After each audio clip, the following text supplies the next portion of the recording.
was testing in that area with the population being so minimum. What a perfect place to test a flying saucer, reverse engineered possibly, and maybe it malfunctioned and it went down, and they don't want the people to share it. They don't want people to get it out. This is some incredible evidence that's coming in. The line is to call in right now. It's 347-934-0378. Third Phase Moon is standing by. Take a look at this video. Incredible. And we'll be right back. Third Phase Moon Radio, live, taking your calls from around the world in regards to the UFO phenomenon happening right now. The past few days have been very, I would have to say, crazy about what's been going down, what's been coming into Third Phase Moon in regards to the alleged UFO crash over there in Manitoba, Jackhead First Nation Reservation, military cover-up, or just a military exercise of an airplane purposely downed by the military to see if they could recover an airplane in the middle of the lake. Doesn't sound very practical if you ask me. When we received word from multiple sources, when we went live a few days ago with Mark's interview, the world picked this up and everybody started to become an investigator. We were the first to break this news story to the world, and we were hoping to see maybe if the world is going to change. We tried to get in touch with the chief of Manitoba, and we got in touch with the band office, and a mysterious man took the phone call. I thought he said he was the chief, but then it turned out he was somebody else that was speaking for the chief. I'm not exactly sure who this man was, but if you listen to his testimony, it sounds very suspicious. His mannerisms and his openness to communicate, to debunk the story, seemed a little unusual if you ask me. Everybody, the link is below to listen to whomever was at the band office over there in Manitoba. It's quite incredible. Then, just yesterday, I received a message from a man who wants to remain anonymous, who apparently was on the scene as this event went down. We're going to be listening to that live right here at Third Phase of Moon Radio. Remember, call in, share your story. If you have any questions, we'll be standing by. Now, let's get to this incredible message that I received yesterday. I'm not going to say my name at this time. I am a mineral services engineer. I've been working in the area for many years now. The reason I'm calling is because I've been following this story in the social media, and much of what you guys are talking about is quite correct, but I've got to say that there's a lot of disinformation going around out there, and I just want to set the record straight about these fishermen who were allegedly detained. Now, I saw several gentlemen being taken away by the Canadian police. I believe that this may have something to do with what they're saying are the fishermen, relating to the story of the fishermen being detained. I don't know that these gentlemen were fishermen. I don't really know who they are or what they were doing, but I do know that these gentlemen were taken away by the Canadian authorities. This area, it is being guarded, it is being surveyed, there's a lot of surveillance, there are a lot of military personnel in this area. The level of military activities that were taking place in this area were very extreme. There must have been about 40 personnel there and 20 vehicles there. When I finally did leave the area and I headed back towards the village, I noticed that there was quite a presence of military and some kind of professional personnel throughout the town, which I really had never seen before. In my years working in this area, I have never seen this level of military activity throughout this area. And it seems as though this is something that they don't want anybody to know about or to talk about. I had a lot of difficulty getting my camera out of the area. When I got close to the town, I was approached by some officers and they asked me, did I have a laptop or any digital devices on me? And fortunately, I had buried my camera underneath the tire compartment in the back of my truck. And so they fortunately didn't search my vehicle. And so I was able to get out with my camera. And so I'll be sending you the photos that I did get from the area. There's some very peculiar things taking place there. You guys can be the judge yourself. There has been a lot of activity over the last 3 nights. But today, it really seemed to quiet down a bit. So whatever may have been there, perhaps they finally have dealt with the issue. I don't know. I really don't know what's going on up here. I'll be getting back to you guys within the next couple of days, the next time I go out there. I just want you to keep following the story. I appreciate what you guys are doing, and keep following this story. There's something really interesting going on here. I'll get back to you guys. Thank you. Third Phase of Moon, taking your calls live from around the world. The number to call in is 347-934-0378. Also, text and emails have been coming into Third Phase of Moon, and I wanted to share this with everybody as well.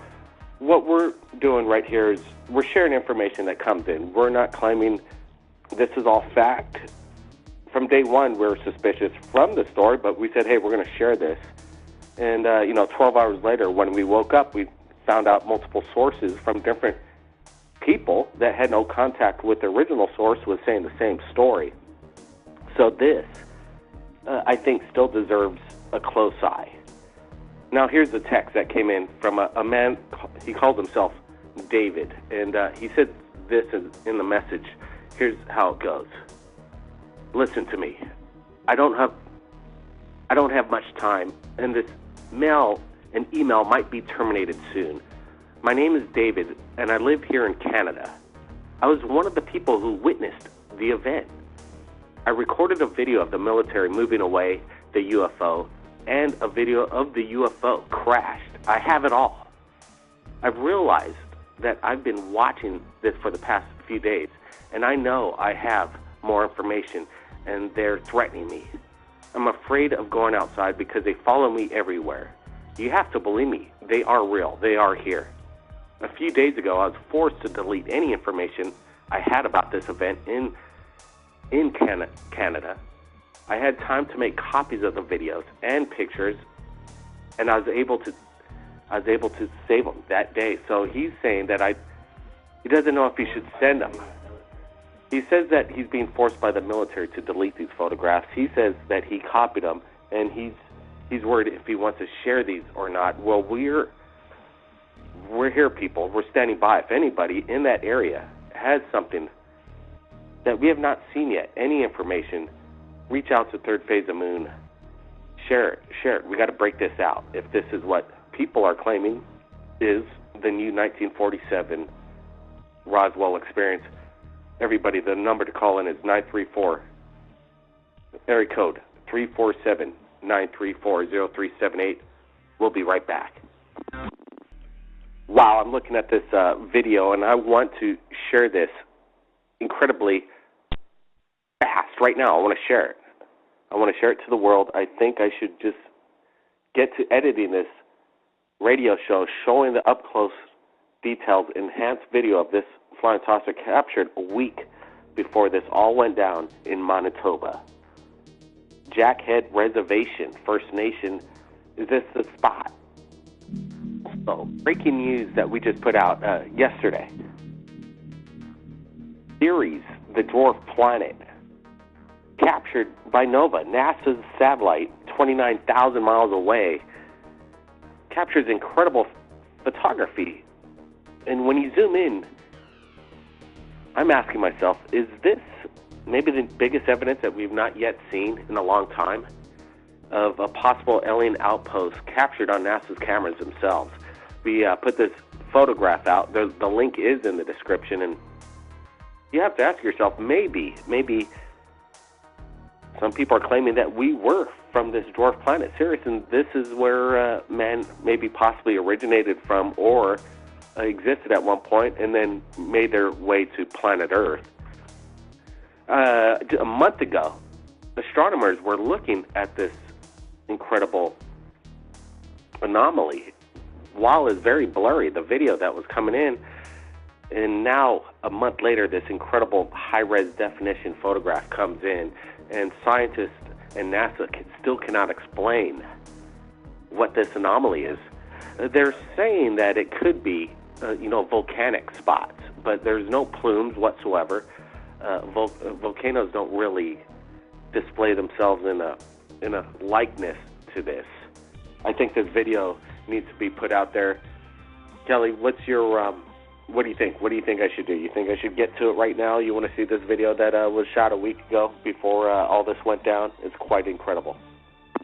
Yeah, I'd like to see that, especially with all that stuff, crazy stuff in Manitoba. I've been keeping up on that as well with you guys.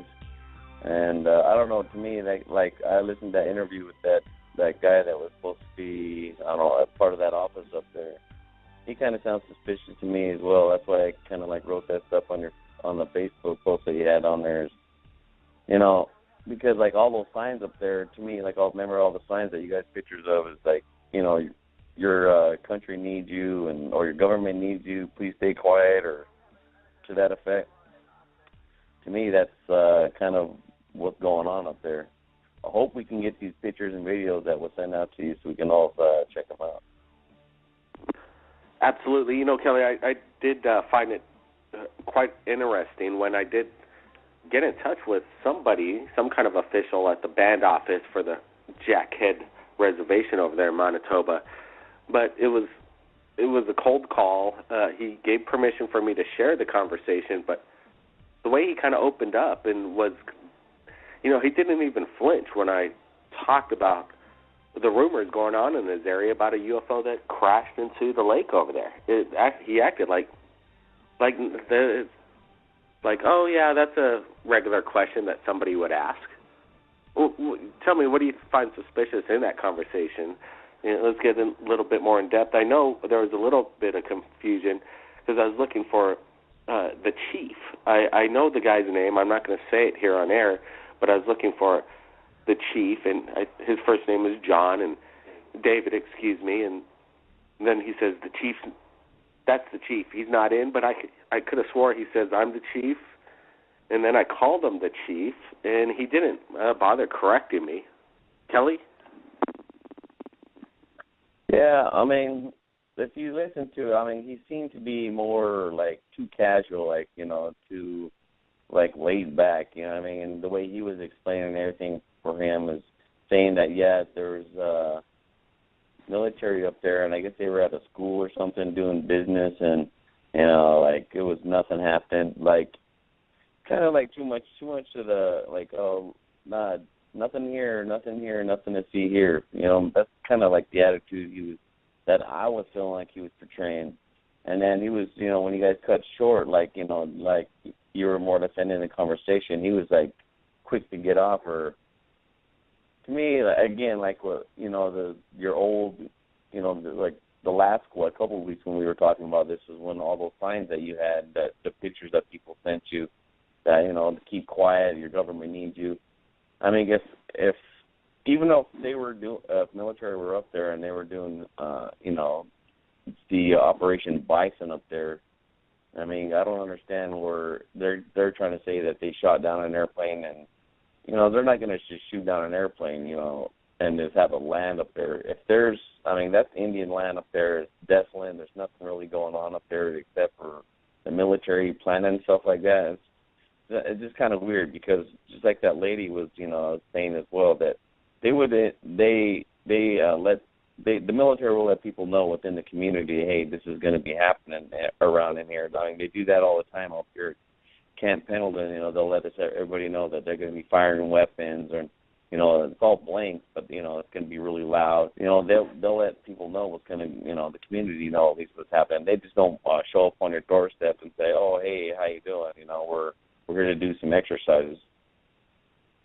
It was weird. He said that they took over the school for a couple days to use it as a command post, and he also stated, there's this long pause in his response about this UFO crash in Lake. He says, as far as I know, they were fixing their snow machines.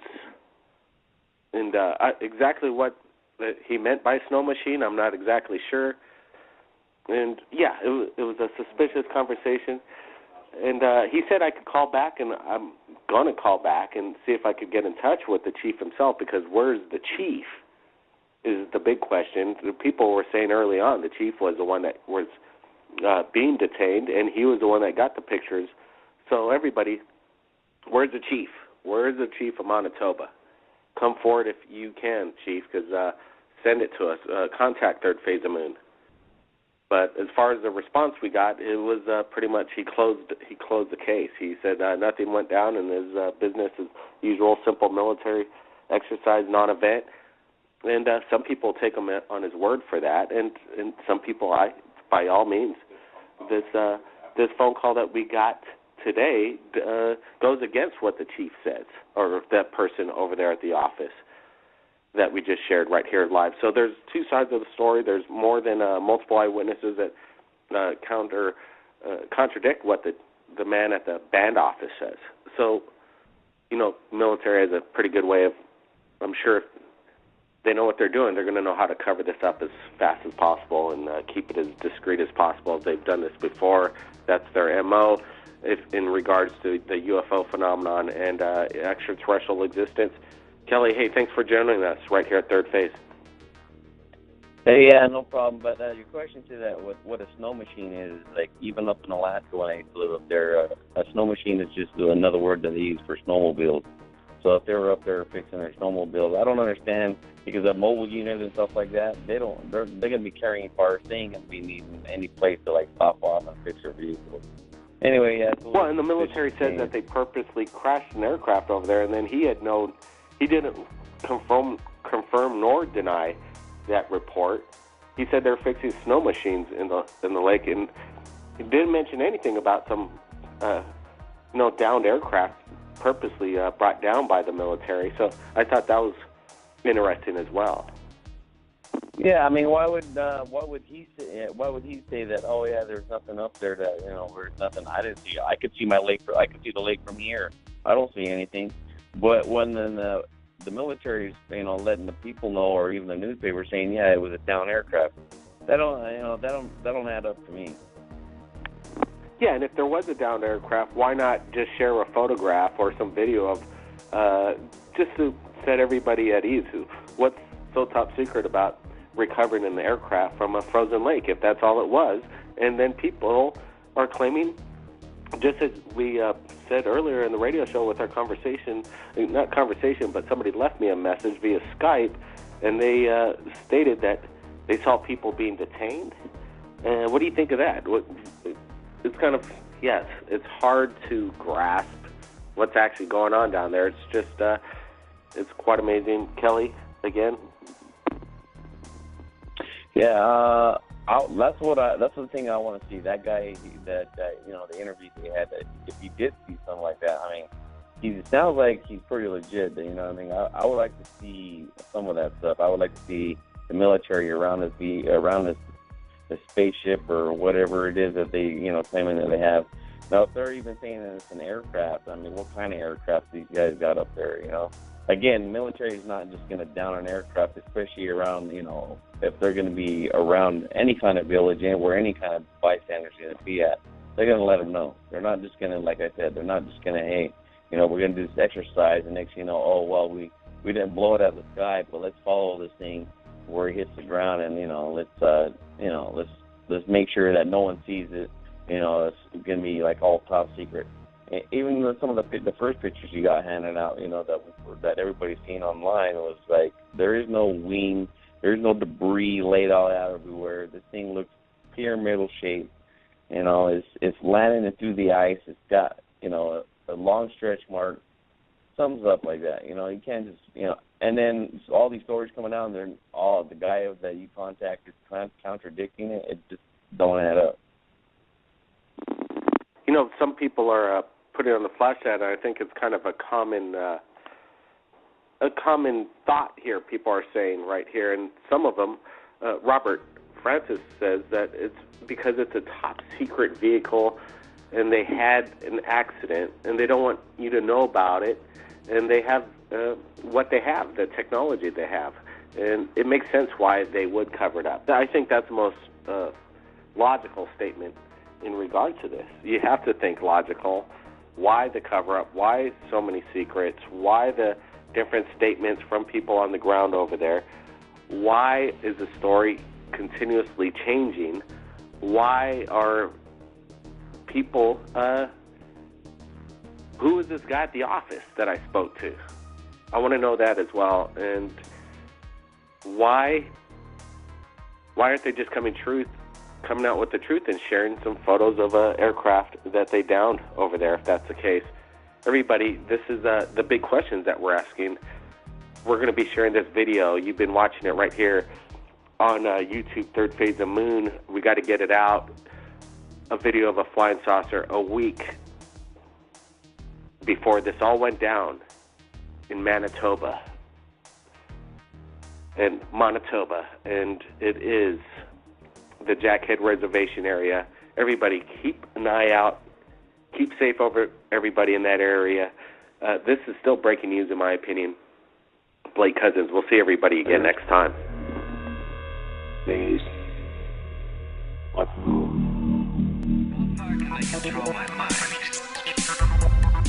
All right, welcome back to Hour 2 of Dr. J Radio Live. Travis Walton and filmmaker Tracy Torme. Travis and Tracy, welcome to the show. Thank you very much. Great to be here. Great to be here, Dr. J.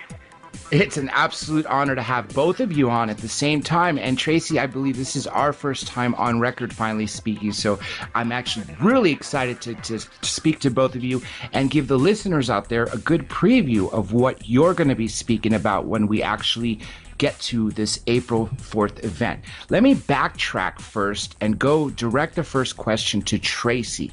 Tracy, were you interested in ufology prior to you hearing about Travis's case, or what made you go down the path of taking a case such as Travis's and putting it into the mainstream media as you did with the film Fire in the Sky? Yes, I was always interested, and when I went to film school at USC, I made a decision when I was there that I wanted to do sort of the penultimate UFO film. I had sort of been a little bit dissatisfied with Close Encounters.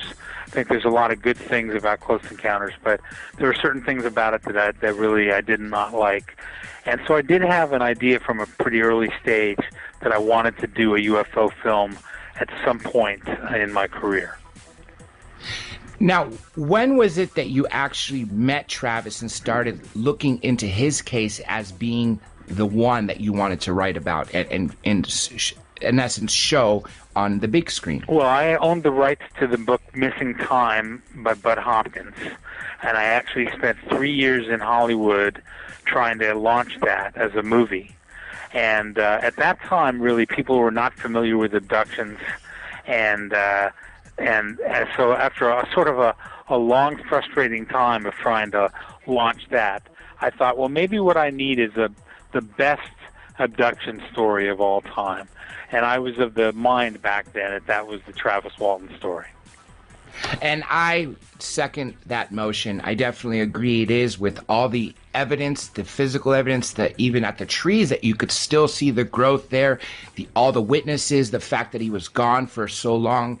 Just so much about it. Now, I know we don't need to relive this, Travis. We go through this pretty much every time. But I'm just going to ask you one question regarding what happened November 5th, 1975.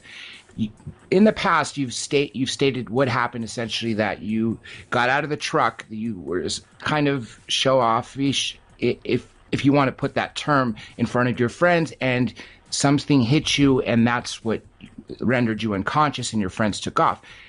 Recently, you started to say that you don't think that the extraterrestrials necessarily took you because they wanted to do any experiments on you, but that more so they took you as an ambulance call to save your life. And I'm starting to look at your case through those lenses and really starting to see that makes more sense. When did you start to realize that this may have been more of an ambulance call than it would have the other cases of literally just being plucked out of their homes and studied?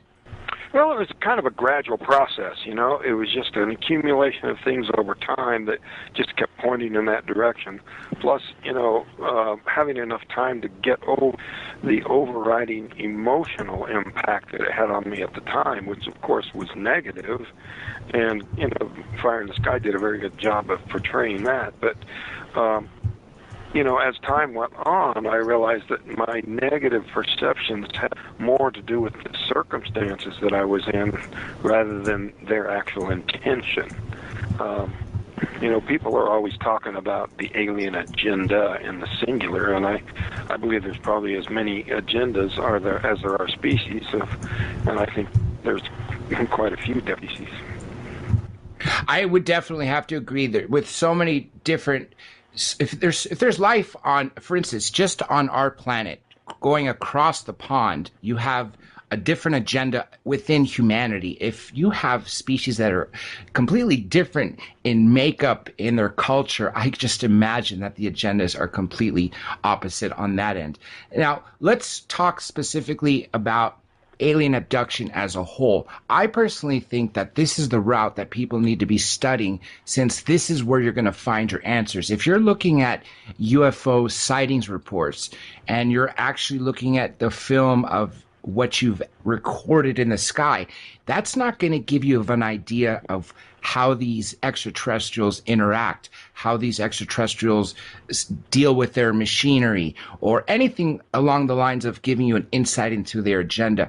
Tracy, when you said people didn't know much about alien abduction and you really wanted to put the best case out there, I get the impression that you recognize the importance of why alien abduction is so important, because to me, I think it has the answers there.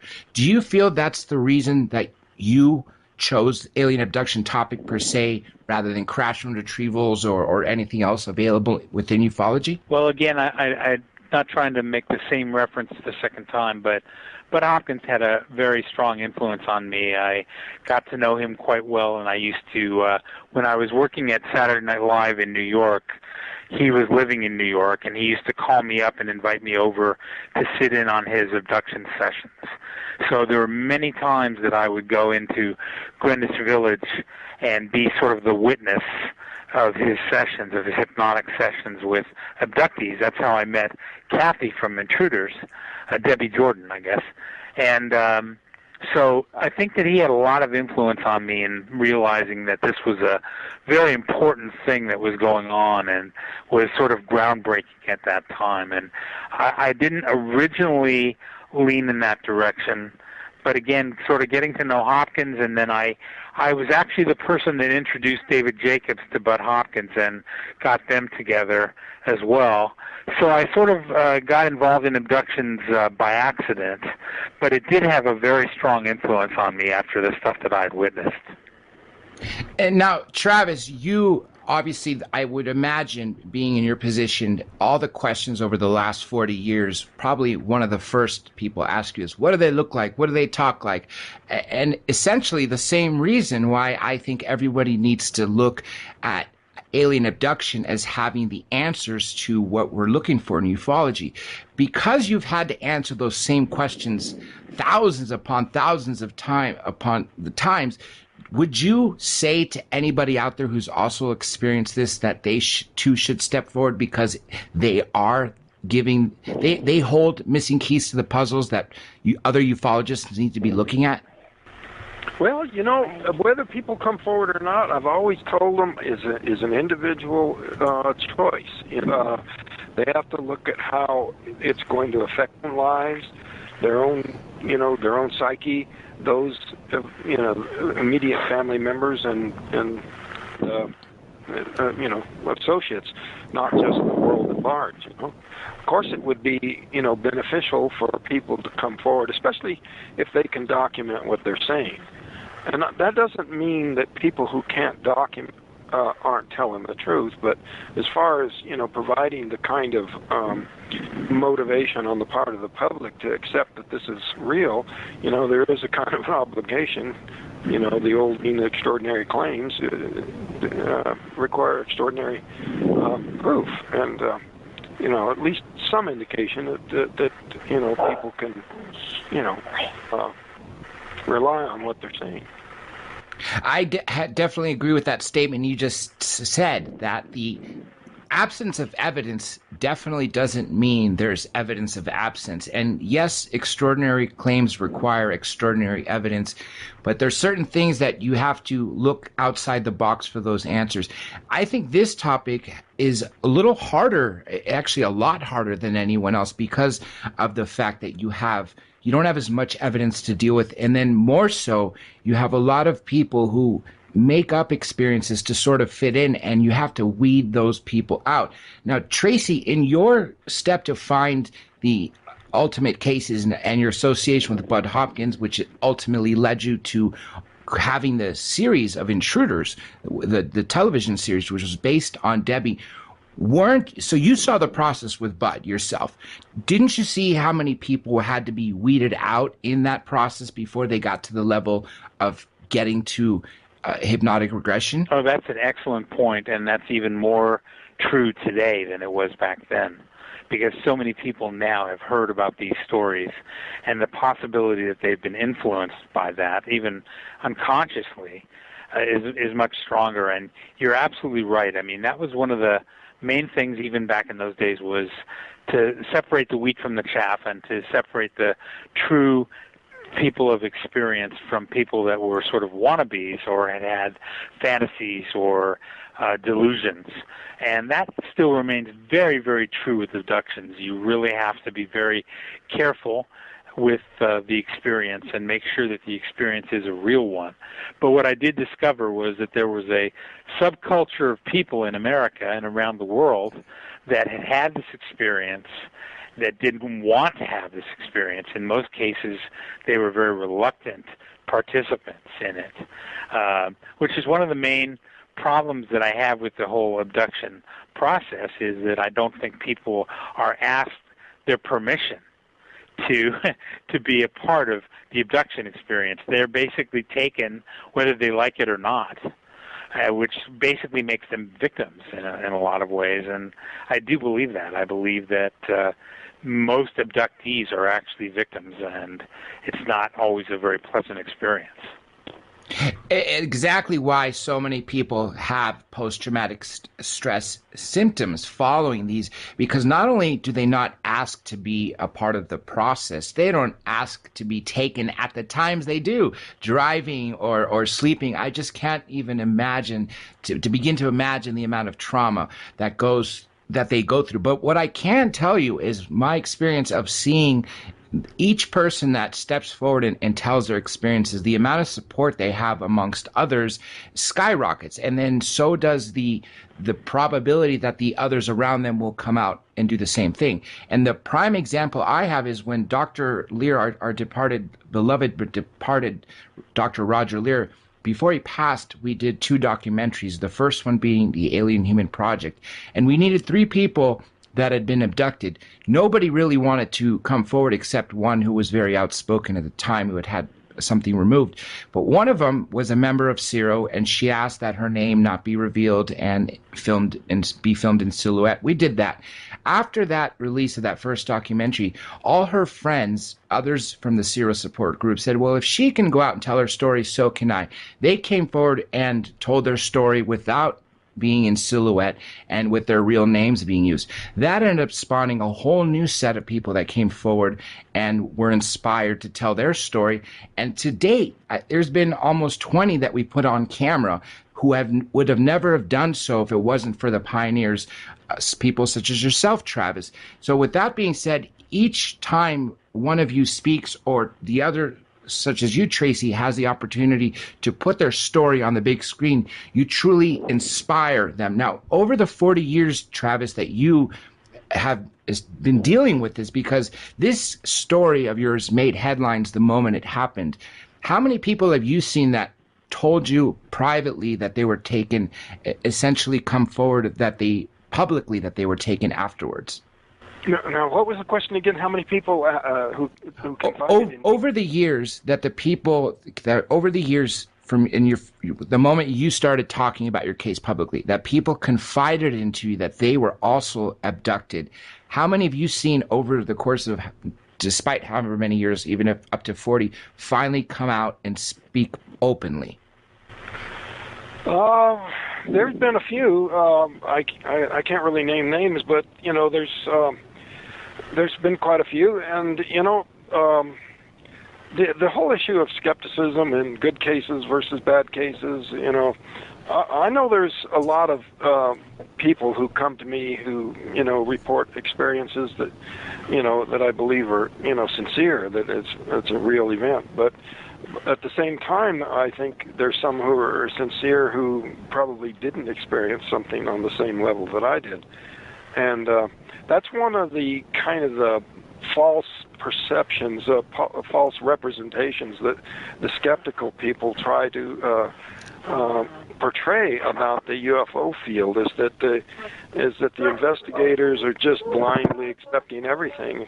And the truth is, that most of the organizations, most of the investigators probably reject the majority of the cases. The higher percentage are ones they don't accept because of this phenomenon you're talking about, this imitation or copycat thing, or even a subconscious sort of influence, where they're not deliberately being deceptive. They believe something happened that didn't. So, sorry, Travis, John in London. I was wondering, is there, of the cases that you've met, of people that come up to you and confide in you with their, their personal experience, is there any one particular one that stands out among the rest to you? Yes, but like I said, I'm not going to get into naming names. There are some that I think are just absolutely BS, and there's some that I think are solid, but I'm not going to get into the situation where I'm sorting the wheat from the chaff, because I always swore that I would not do that unless I had thoroughly investigated the case, because you really don't have the right to do so unless you've, get the facts first. That was what I really, felt the most outrage about, was people that were judging our report and they hadn't even looked at the facts. They didn't have any idea, what was claimed or reported or anything, and they're already attacking it. So, While I respect your anonymity to your certain friends and people that have confided, you say there are some cases where things have stuck out that you put down as possibly this is genuine rather than, chaff from wheat, separating it. But with the situation that you were in, it's a very unique situation. There's not a lot of people that do come forward like yourself. What is it that made the individuals that have come to you over the years stand out, without putting names to it? But is it because of something that you've experienced that no one else can experience that? Is there anything that you can give us, because there are many people all around the world, including myself, who's been into your case for many years and has always wanted to ask hundreds of questions, but obviously I realise we're very short on time, and I just really wanted to get your perspective of it. What is so different about an alien abduction compared to, say, a military abduction, or just being abducted in the general sense? What's different that is real and it's not made up? Yeah, well, it's kind of like the definition of obscenity. You know it when you see it. And it's different every time, I would hesitate to, lay out a description of what would pass in that regard. For very good reason, I could imagine, and especially what you just said earlier, that not to make any presumptions about any case until you looked at everything, because you've been the butt of those very same jokes from people such as Philip Klass, which surprisingly, or very sad to have seen that, but not surprisingly, all their arguments and claims were always without merit, always circular reasoning. Tracy, just as I posed the same question earlier to Travis, you too are a rock star, a hero amongst people who have been taken, because you took the most important case, or one of, if not the most important cases, the Travis Walton story, and put it on the big screen, and therefore gave it a voice where otherwise it wouldn't have had such a voice. I'm sure you too have also been confided with so many people who want their cases either to be, at least to be heard by somebody else, or I'm sure you get so many requests, more than anybody I would imagine in this film business in Hollywood, to make a film about their cases. And that sort of leads into the 701 question.